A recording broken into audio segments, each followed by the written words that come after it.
it's all about passion for the people. Over the years, over the last couple of decades, we've had several governments, several dispensations, and unfortunately, we haven't still been able to meet the requirements and the desires of our people. Yeah, I think for the youth, I have a serious passion for the youth. Every time I go home, last time I went home was November last year, I see despondency on the faces of young people, people who are young, healthy, strong, viable. They can do and achieve so much, but they haven't got the difference between a smiling youth and a youth who feels abandoned. It's just opportunity.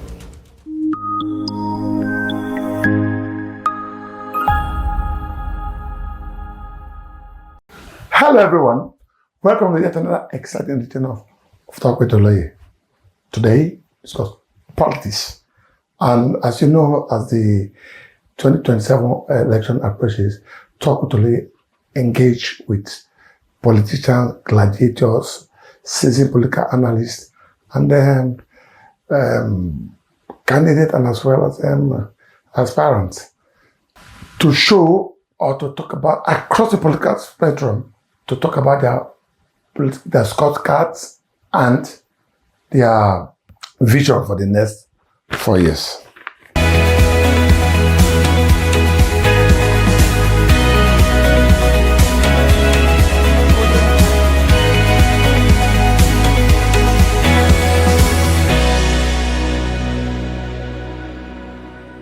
My guest for today is Eromose Ray-Agbokhai.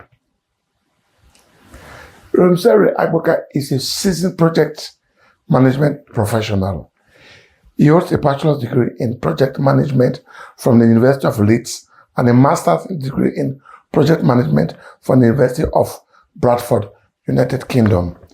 He currently serves as a senior project manager at Birmingham City Council in the United Kingdom, where he plays a key role in delivering major projects and initiatives.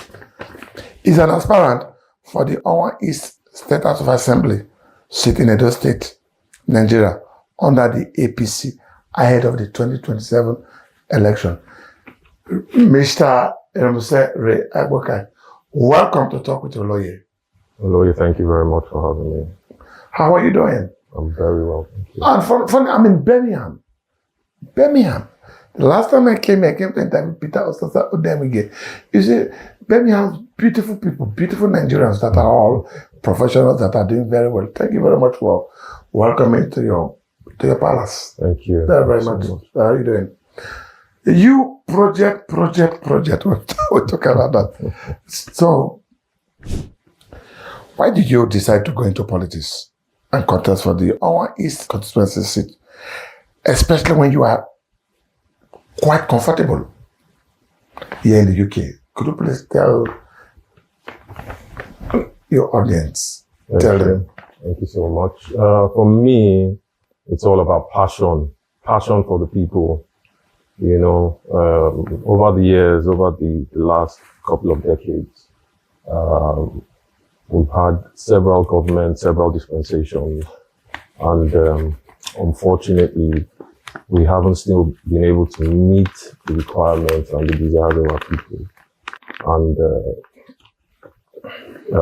since the last administration came in 2024 with Governor Senator Monday coming in, I felt it right to be one of those who goes back home to join the army of people to support him in his efforts to bring development to the state, bring development to my community, my local government, because they say charity begins at home. So where do you start from? You start from home. And so I could have done this through either executive or legislative arms. My preference is the legislature, the House of Assembly, because I feel like that is the best opportunity to use the laws to create positive change in the society. And they're very close to your people. Exactly. That's, as for exactly. For now, he doesn't want to go there in Abuja. He wants to be in Edo, close to his people. Exactly. Where be like, closer to the grassroots. Yes. You understand, you feel the pulse of the people, you know their needs, their wants, their desires, and then you can actually tackle those issues head on. And the legislature is not just simply about making laws, it's also about lobbying, it's about engaging with people and trying to sort head on those problems and issues that have existed for so long, that people like us with our experience can come in and bring extra value. That's good. Yeah, because through your CV and what you do, management that, project this. Actually, it's people like this really need, to bring its experience, expertise from Europe, from the United Kingdom to Nigeria to help Edo States. So really, I'm so impressed with your robust CV, project. Okay. But how come you do this project management, even your first degree, your second degree? How did you come into that? Yeah. What motivated or inspired you? To clarify that, actually, my first degree was from the University of Lagos. So I from Nigeria? From Nigeria. Okay. I went to the University of Lagos in the 90s. I graduated with a degree in insurance. I worked for a couple of years before I then moved to the UK in 2006, I believe. And so I have a background in insurance. Insurance too? Yes. With project management? Yes. Oh, wow. So in terms of my background, my academic background, I think it speaks for itself, and luckily I've been able to have a paradigm shift in terms of career. I've moved across into projects. We've worked on some of the biggest projects around here in the UK and even in Europe, and so my original passion was not for managing projects. But when I moved to the UK, I realized the importance of having an understanding of how to solve problems, and even though the phrase or project management as a title is sort of overused nowadays, some of us are professionals in it. It is the art and science of taking complex challenges from A to Z and solving them in a very systematic way. So you can apply that to any area of life. You can apply that to law, to science, to just imagine whatever area you can imagine. So that's why I picked on that area, and I made sure that I got grounded in that. And became quite solid at it. And over the last 2 decades, I've functioned at the highest level in the UK, doing, working on different projects. Oh, that's good. I think, believe me, I'm not campaigning for him, but Owan people, this man has a good, big asset for you. So that's well done. Thank you very much. What initiative do you plan to introduce to empower the youth and ensure that active participation in the development of your constituency? The youth are leaders of tomorrow. So what? Yeah, I think for the youth, I have a serious passion for the youth.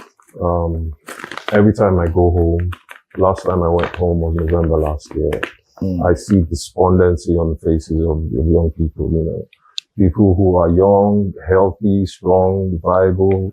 They can do and achieve so much, but they haven't got the difference between a smiling youth and a youth who feels abandoned. It's just opportunity.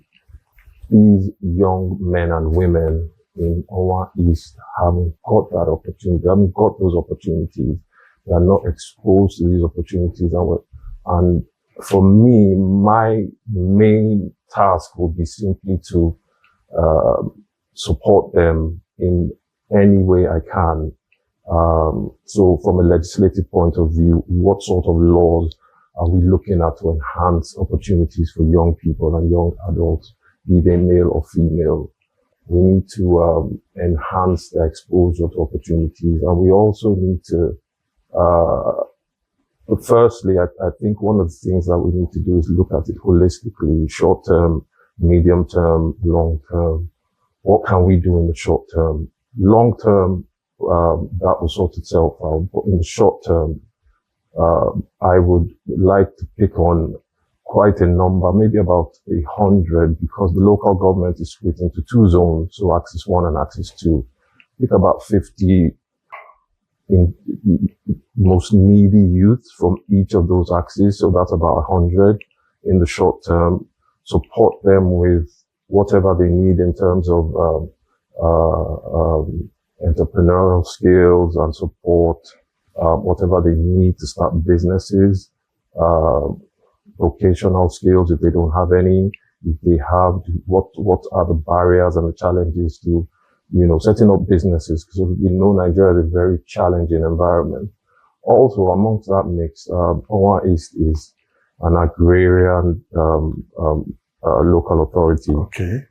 So it's, we have a lot of farming there, and I don't want to, I'm an IT focused individual. I would like young people there to pick up IT skills, but I'm not going to push that on anyone. If you're interested, we will give you the skills, and then you can become a global ambassador. You can sit in the village. As long as you have electricity and you have connectivity, you can be a member of the global society. We'll give you those skills. We will support you. If it's agriculture you want to do, we will support you as well with tools, equipment, knowledge, know-how. If it's any direction that the young people want to move in terms of achieving their aims and their goals, we will support them through all these. And it's really important because our young people are the future. They are the future. The leaders of tomorrow.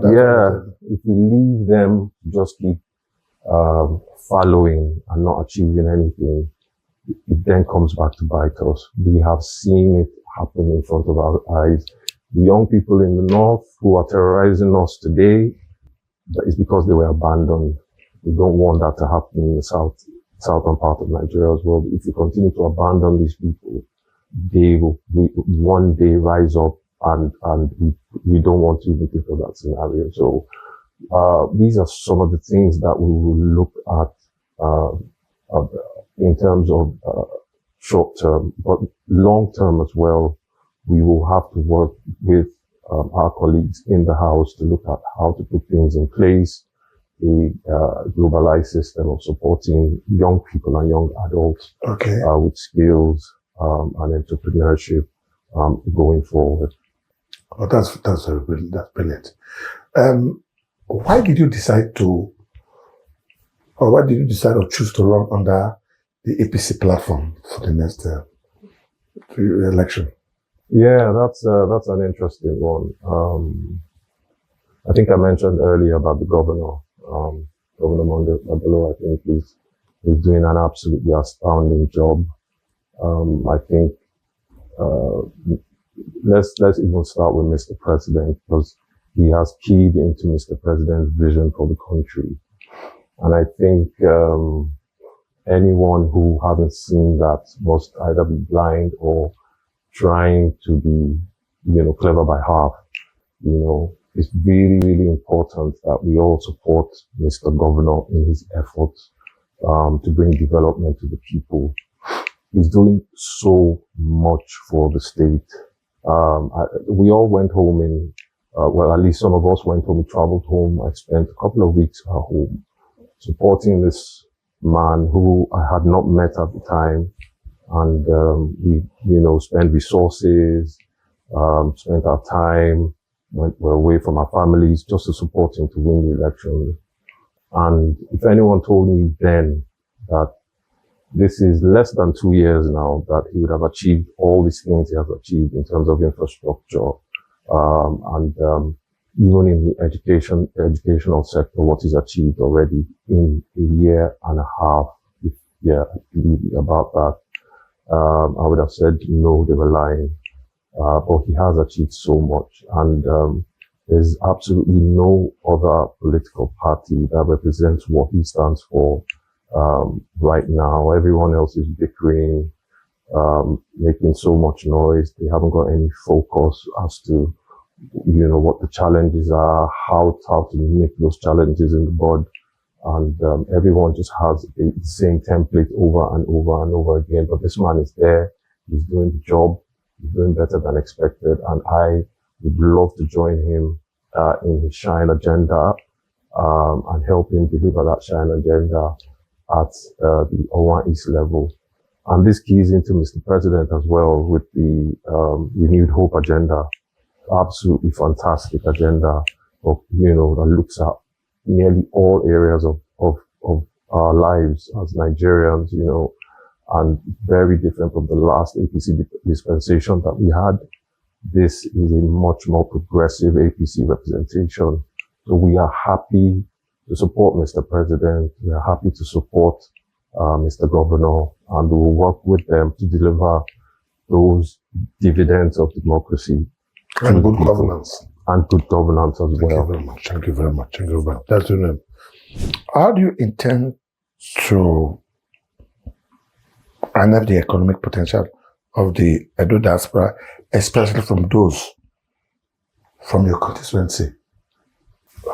We already have a template in the local government where I come from. In fact, in my village, I know very well we have the platform. It's a WhatsApp group that a couple of years ago, just from the WhatsApp group, and of course some of the people, some of the locals as well, worked together to fix the electricity problem. There was no electricity for quite a while in my village and in some of the villages around. But they came together through this platform. They worked together to solve that problem. And I was so touched by that, because if we pick up that template and spread that around the entire local government, or people in the diaspora who are passionate about home, they're passionate about the people they left behind, they're passionate about their loved ones, they will never abandon them. They will always think of the right things to do to support them. We can leverage on these groups that each village has in terms of whether they're social media groups or whatever groups they are.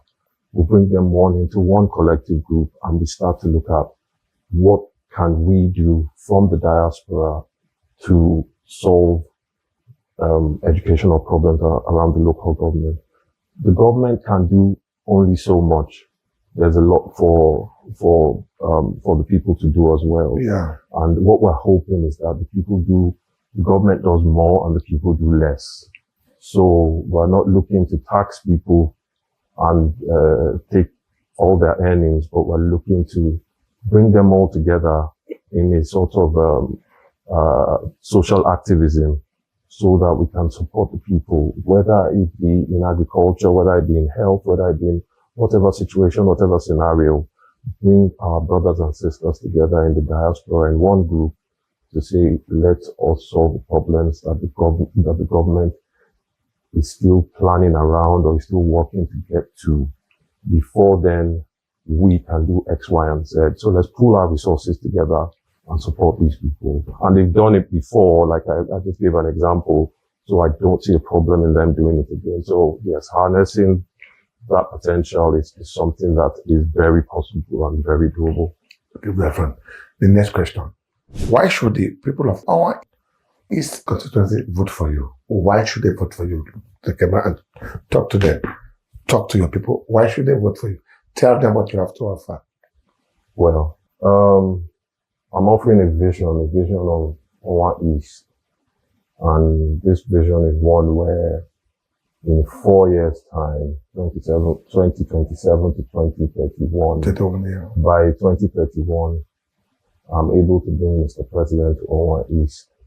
And I'm able to say, look at the template that we have here, look at what we've built, look at the systems that we've built around health, around education, around agriculture. I have a vision where I believe we can use Owan East as a poster for good governance in Nigeria, where the president himself will recommend Owan East as a standard for good governance, good leadership, and good government for other local authorities to copy. And I think that is a vision that we should all key into. Health, we know the maternal mortality rates, we know the infant mortality rates are high. I can assure you that keying into government policy in domesticating public health centers, with having 11 brand new health centers in Owan East over the next few years, we will achieve a reduction in those sort of high numbers for maternal and infant mortality. We'll have a reduction in unnecessary deaths from lack of having even consumables in our clinics and in our local health centers, in our education, our quality of education. We're looking at improving the quality of education, engaging with our teachers. What exactly do they need? This is not a top-down system. This is a bottom-up system. What exactly do the teachers need to do well? What is the quality of education that our children are getting in Owan East local government? It's not just to send your child to school and receive them at the end of the day. What have they been taught in that school? Do they have the right textbooks? Do they have the right tools, the right equipment? Do they have whiteboards? Do they have access to the internet? What do they have within the educational system? We will come through the legislative house and support the government through good, decent legislation to make sure we put these things in place. And we will support the rural people in agriculture and in all other types of ventures that they will want to engage in. So we have a vision, a clear vision for the people. And I hope that the people of Owan East can key into this and support us and vote for us in 2027. Thank you very much. Okay. Many politicians make promises during campaigns, but fail to deliver once elected. Yes. How will it be different from them? Tell me. Thank you. Thank you for that. I think there is no silver bullet to solving problems within society. I think we need to recognize that it is when there is passion that things get delivered. I can come here and reel off 100 promises to the people, but if I don't have the passion to back that up, I will fail. You just look at American presidents, look at Winston Churchill from England, look at JFK, look at the American presidents. These were men of serious passion for their country.